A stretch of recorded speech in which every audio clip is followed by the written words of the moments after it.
आज मंत्रिपरिषद में 6 विषयों पर निर्णय ले गए हैं।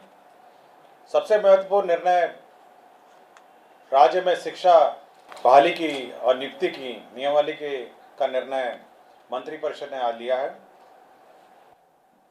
इस नियमावली का नाम होगा बिहार राज्य विद्यालय अध्यापक नियुक्ति, स्थानांतरण, अनुशासनिक कार्रवाई एवं सेवा शर्त नियमावली 2023। इस नियमावली के तहत अब जो भी नियुक्तियां राज्य सरकार शिक्षकों की करेगी वह अब राज्य कर्मी होंगे, राज्य सरकार के कर्मी होंगे। यह एक महत्वपूर्ण निर्णय है। इससे पूर्व आपको जानकारी होगी कि राज्य सरकार राज्य में पंचायत शिक्षक, पंचायत समिति शिक्षक और जिला परिषद के शिक्षक और नगर निकाय के स्थानीय निकायों के शिक्षक रहा करते थे। अब जो भी नई नियुक्ति होगी अब वो राज्य सरकार नियुक्त करेगी।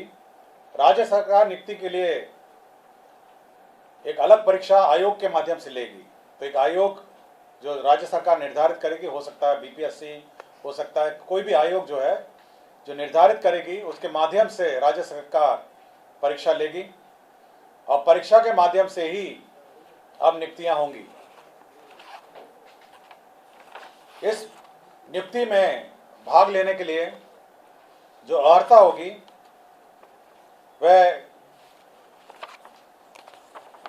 मैं पढ़ देता हूं। इसकी नियुक्ति की जो अनिवार्य अर्हता है, भारत के नागरिक हों और बिहार राज्य के स्थायी निवासी होना चाहिए, ये पहली अर्हता होगी। विद्यालय अध्यापक के पद पर नियुक्ति हेतु राष्ट्रीय अध्यापक शिक्षा परिषद द्वारा समय समय पर निर्धारित शैक्षणिक एवं प्रशासनिक योग्यता धारित करते हों एवं विशेष विद्यालय अध्यापक के लिए अर्हता भारतीय पुनर्वास परिषद के अनुरूप अनिवार्य होगा।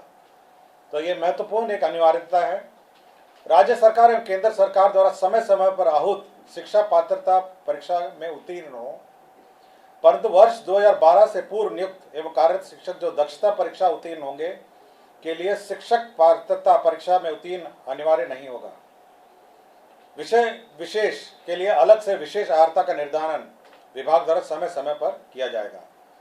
तो ये बिल्कुल स्पष्ट होगा कि पहले तो आपकी जो परीक्षा होगी, जो क्वालिफाइंग एग्जाम है, जो राज्य सरकार और केंद्र सरकार के लिए पहले ली जाती थी, उसके क्वालिफाई करने के बाद ही आप सरकार द्वारा जो कमीशन के माध्यम से परीक्षा होगी उसमें आप बैठ पाएंगे। तो पहला एक एग्ज़ाम जो सभी ने लिखा है, चाहे वो टीईटी हो और अन्य जो शिक्षा परीक्षाएं हैं, उसको क्वालिफाई करने के बाद आप राज्य सरकार के कमीशन द्वारा जो सरकार जो कमीशन निर्धारित करेगी उसके माध्यम से जो परीक्षा ली जाएगी तो बहाली उसके माध्यम से होगी। इसमें न्यूनतम आयु निर्धारित है 21 साल और अधिकतम आयु सरकार द्वारा निर्धारित की जाएगी। जो सरकारी नौकरी में अधिकतम आयु है वह होगी, लेकिन जो 10 साल की नियुक्ति वर्ष का जो छूट होगा, इस नियमावली के प्रवृत्त होने के पश्चात नियुक्ति के प्रथम संव्यवहार में अधिकतम आयु सीमा में 10 वर्ष की छूट दे होगी। तो इसमें नियमावली में 10 वर्ष का छूट का भी प्रावधान है जो लोग पूर्व में नियुक्त होंगे। इसमें यह खासियत यह है कि इस परीक्षा में जो अभी वर्तमान में जिसको आप कहते हैं 7वें चरण या अन्य चरण जो हैं, वो लोग भी बैठेंगे, परीक्षा लिखेंगे। और साथ ही साथ जो अभी तक जो शिक्षक नियुक्ति जो गैर सरकारी शिक्षक हैं, जो सरकार के जो नगर निकाय और पंचायत स्तरीय और स्थानीय निकाय के शिक्षक हैं, वह भी इसमें बैठ पाएंगे। तो सभी प्रकार के शिक्षक जो हैं, जो अर्हता रखते हैं, वह बैठ पाएंगे। और इस नियमावली के माध्यम से अगर अर्हता रखते होंगे तो कमीशन द्वारा जो परीक्षा ली जाएगी उसमें बैठेंगे। सभी जो कैंडिडेट्स हैं जो इस परीक्षा में लिखेंगे उनको 3 मौका दिया जाएगा। तो 3 बार लिख सकेंगे और 3 मौके के बाद वह नहीं लिख सकेंगे। जहाँ तक रिजर्वेशन की बात है, सारा राज्य सरकार द्वारा निर्धारित आरक्षण रोस्टर का पालन किया जाएगा। और लेकिन साथ ही साथ जो आरक्षण है प्राथमिक एवं मध्य विद्यालय के मूल कोटि एवं स्थानक कोटि के विद्यालय प्रधानाध्यापक के पद पर प्रत्येक विषय में न्यूनतम 50% महिला अभ्यर्थियों की नियुक्ति की जाएगी। जो वर्तमान में शिक्षा में जो आरक्षण लागू है वह यथावत रहेगा, किंतु अन्य जो महिलाओं को छोड़ के अन्य जो राज्य सरकार का जो आरक्षण का नियम है वह लागू होगा। इसके साथ साथ अब सरकार के जो कानून हैं, सरकार के जो नियम हैं, सरकार का जो पेंशन है, सरकार का जो निर्धारित एनपीएस पेंशन है, ये सब लागू होगा। सरकार के जो आचरण है वो लागू होगा।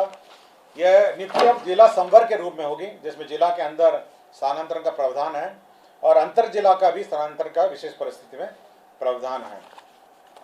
संपुष्टि, सेवा संपुष्टि भी उसी अनुसार है, शिकायत अपील भी उसी अनुसार है। और कैबिनेट ने यह निर्णय लिया है कि अब अन्य किसी प्रकार से शिक्षा की नियुक्ति नहीं की जाएगी, शिक्षक की नियुक्ति नहीं की जाएगी। केवल जो सरकार द्वारा निर्धारित कमीशन है उसके माध्यम से परीक्षा होगी और उसी माध्यम से अब शिक्षा नियुक्ति होगी। यह बिल्कुल कैबिनेट ने स्पष्ट निर्णय ले लिया गया है। सप्तम केंद्र पुनरीक्षित वेतनमान संरचना में वेतन जो प्राप्त कर रहे हमारे सरकारी पदाधिकारी कर्मी हैं, उनको 1/1/2023 से के प्रभाव से डीए का जो रेट है वो 38 के स्थान पर बढ़ा के 42% हो गया है। राज्य सरकार को इस बढ़ोतरी में 1690 करोड़ का अधिक व्यय होगा। तो 38